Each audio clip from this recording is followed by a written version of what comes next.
morning, good afternoon, or good evening. It's Kathleen from the Bozeman Public Library in the children's room, here for a story time with you today.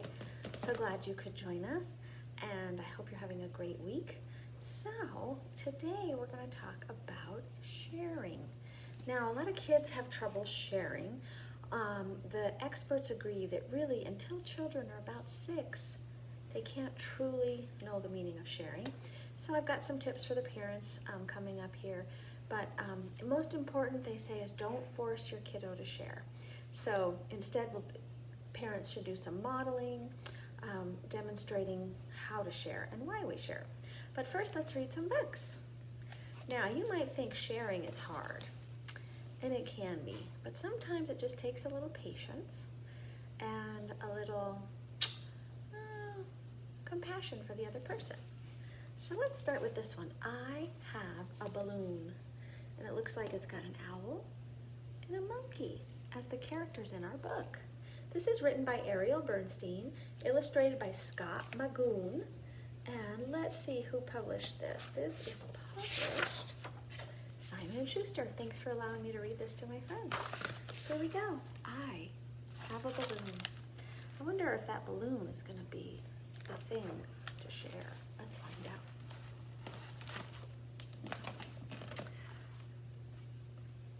I have a balloon. You have a balloon. Try to do some voices for you. I have a balloon. You have a balloon. I have a balloon. That is a big balloon.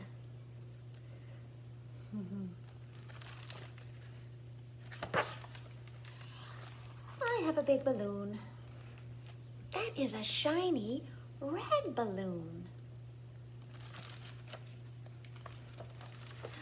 Oh, I have a shiny red balloon. That shiny red balloon matches my shiny red tie. I'd look fancy walking to school with a shiny red balloon. The only thing I've ever wanted since right now is a shiny, big red balloon. It would make me so happy. I have a teddy bear. Oh, I wonder if he's trying to trade the teddy bear for the balloon. That's a good sharing strategy. But Owl just says, that is nice. I have a balloon. Oh, Monkey is upside down. And guess what? Even the words are upside down. Let's see if I can read those upside down words. Do you want to trade with me? That's a good idea. But Owl says, no. Look, what happened to Monkey? That's right, he fell out of that tree. Maybe he was so surprised.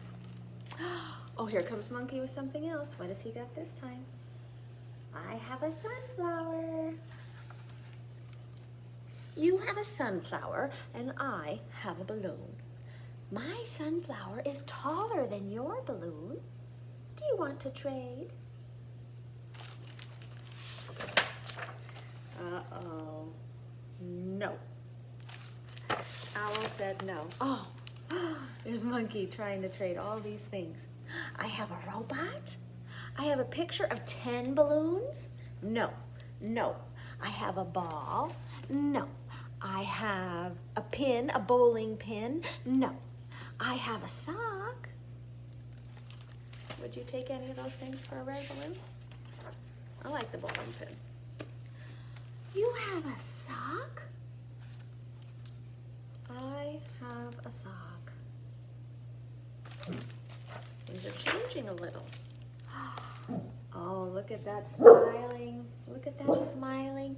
Your sock has a star on it. Yes, my sock has a star on it. Your sock has a hole in it, a perfectly shaped hole. This sock does have a perfectly shaped hole.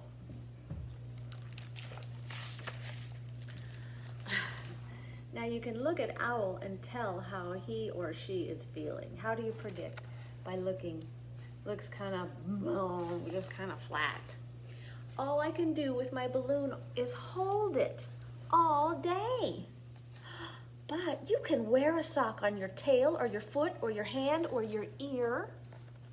You can make a sock puppet and play. These are all his thoughts. See that? It's like he's having these thoughts. I will trade your sock with a star and a perfectly shaped hole for my balloon. You will trade me my sock for your balloon? Wow, it worked. Yes. My sock with a star and a perfectly shaped hole? Yes. Now here's Monkey thinking about the sock. The star on my sock matches the star on my hat. I'd look fancy walking to school wearing my sock. I can wear my sock on my tail or my foot or my hand or my ear. I can make a sock puppet and play. And all I've ever wanted since right now is a sock with a star and a perfectly shaped hole. It makes me so happy. You have a sock, says Owl.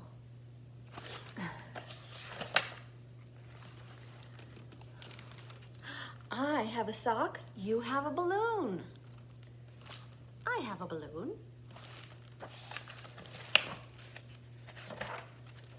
They still didn't trade. Look at that.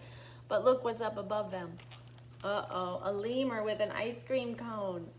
Do you think they're gonna try to trade for that? Which would you have? A dirty old sock, but it has a nice hole and a red star, an ice cream cone, or a red balloon? Let's do one more book. Two more books. All right, our second book today is called I Want That Nut. It looks like we have maybe a squirrel and a mouse. I wonder what they might have to share in this book. Do you think it's that acorn? Let's find out. This is written by Madeline Valentine, and she did the illustrations, which are the pictures as well. I Want That Nut. And let's see. Alfred Knopf, thank you for, or is it Alfred Knopf? Thank you so much for allowing me to read this lovely book with my friends. Here we go. Mouse and Chipmunk were playing together when they heard a ker-plunk. They peeked through the bushes and saw a nut, a big, beautiful nut. Look at, they're really excited about that nut. Mouse looked at the nut. Chipmunk looked at the nut. Oh, here they go. Mouse and Chipmunk looked at each other. You take it. No, you take it. I insist. You really should take it. Well, I guess I did see it first. Okay, I'll take it. Uh-oh. What would you do? That's a tough one. Chipmunk took the nut. Zoom. Off he ran. Oh, look how happy he is. Chipmunk and the nut were inseparable. That means you couldn't separate them. They played together, they read together, they laid in the grass and stared at the clouds together. But look who's over here in the rock. It's the mouse. I want that nut. Oh, look at that. Mouse went to Chipmunk's house for a friendly visit. He very politely knocked on the door. Mouse, Chipmunk, and the nut sat down for tea. Wonder what they're gonna talk about. This is lovely. Why, thank you. It's our pleasure. The nut and I are very happy that you stopped by.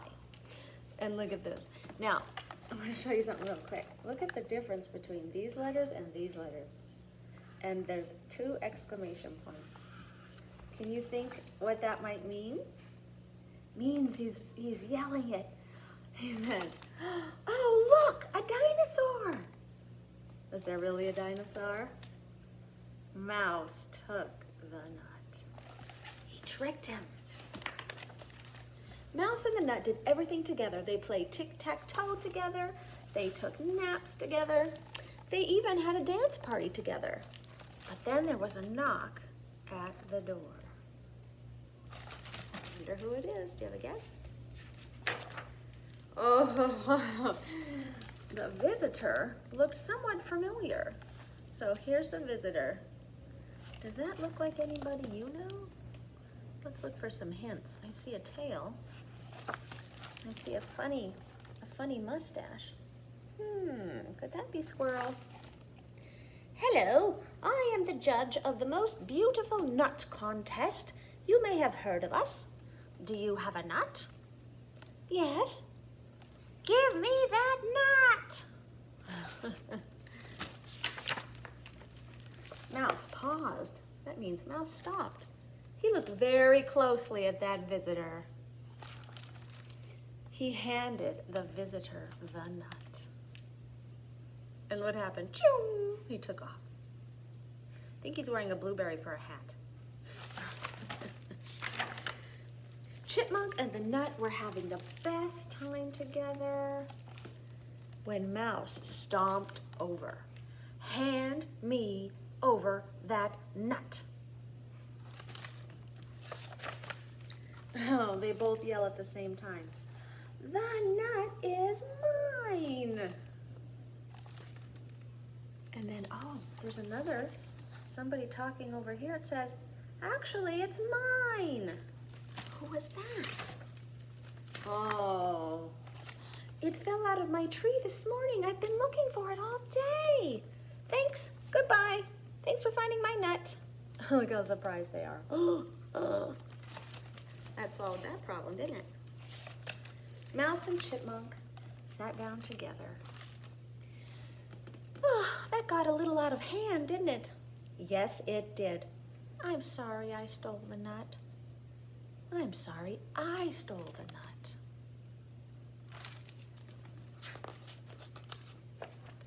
Hey, look at this log. Now they're playing with the log and dancing with the log and taking naps with the log. Mouse smiled at Chipmunk and Chipmunk smiled at Mouse. Mouse, Chipmunk, and the log had the best time ever. Oh, that was a neat little book about sharing. They didn't have to exactly share that nut, but they were on their way to sharing that nut. All right, I've got one more book for us. All right, our last book. Has anyone seen these funny books about Pig the Pug? So his name is Pig, and he's a pug. That's what kind of dog he is. And look at all these other books. We have several of these books at the library. Look at them all with Crazy Pug. That must be Halloween.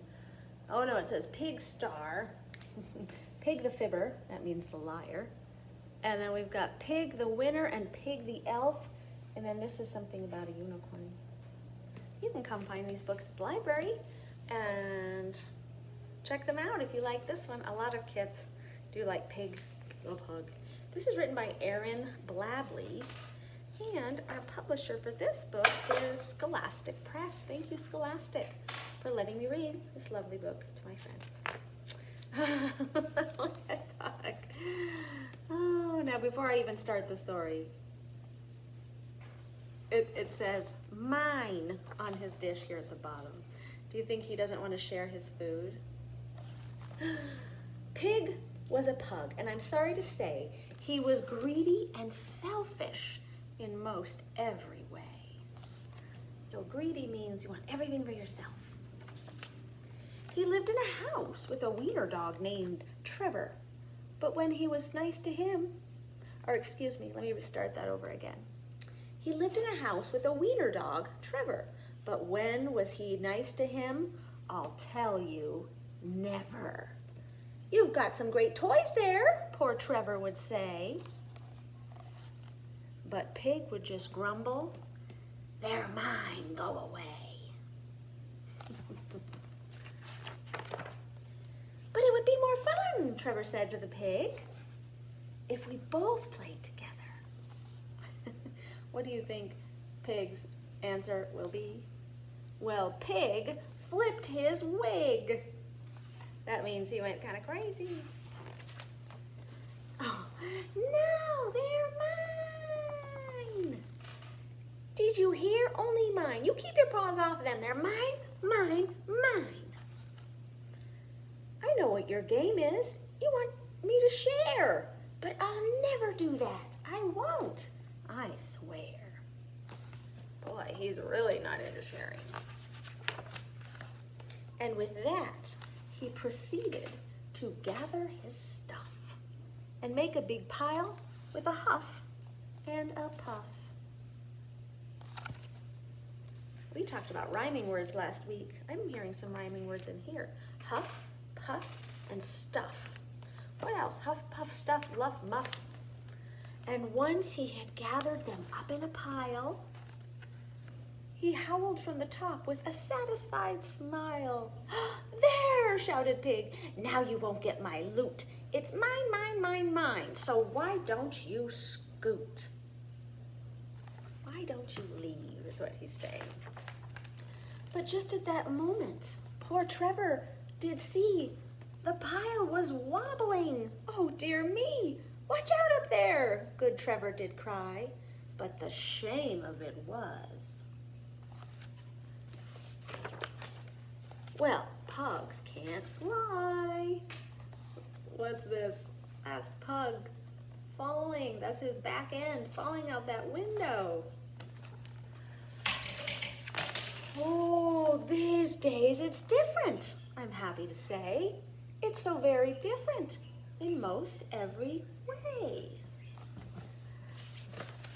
Yes, Pig shares his toys now, and Trevor's his friend, and they both play together.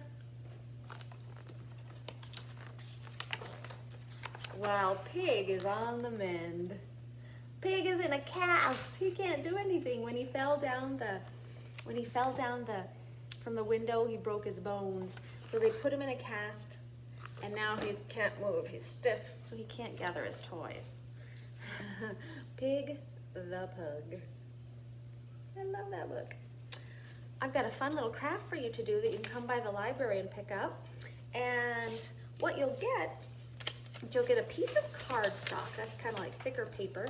With this picture of Pug, I put in some colors, I put my name on there, and it says Pig the Pug, ways I can share. So we really wish you would share. Let's teach him how to share. So there's 3 ways I want to tell you about sharing. And parents, if you're there, listen up. This might help you too. So like I said at the beginning, kids really can't understand the concept fully of sharing until they're about 6. So you can model these behaviors I'm going to tell you about and try to encourage your kids to do it, but don't force them. They'll come around and they'll learn. It's an important part of their development. If you want more information about sharing, we've got this lovely little leaflet that'll tell you all about sharing and how developmentally it proceeds. So here's 3 ways you can share. You can swap. That means trade a toy for a toy. Kind of like in I Have a Balloon. Do you remember he was trying to trade all those things?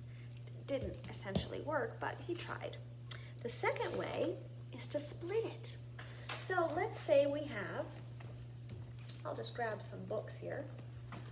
Let's see here. Thank you for your patience. Oh my goodness. Let's say we've got, how many books do we have? We have 4 books. 4 books. You see all these books? Let's count them. 1, 2, kind of hard to see, 3, and 4. I have 4 books. And I want some books, and my friend Pug wants some books. So if we have 4 books, how do we share those equally? Well, we each get 2.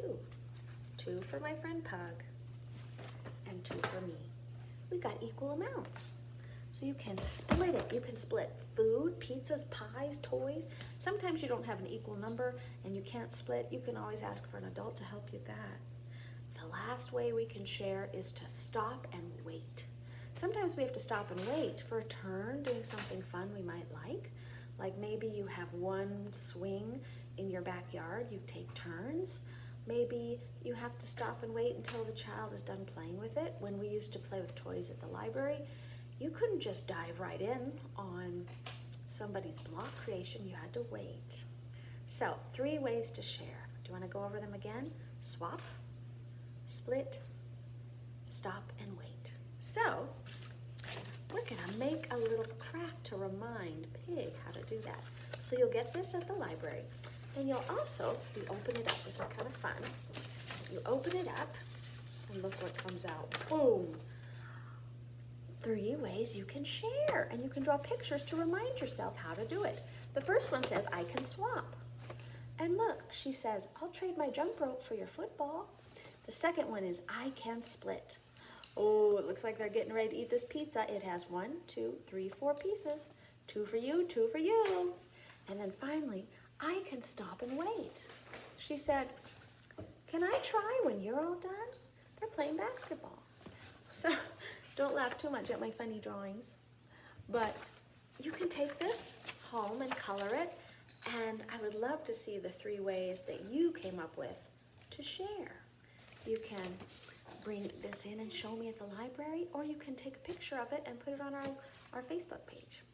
All right, well, thank you so much for joining me for Storytime. I'll see you again next week, and have fun sharing, and thanks again for coming.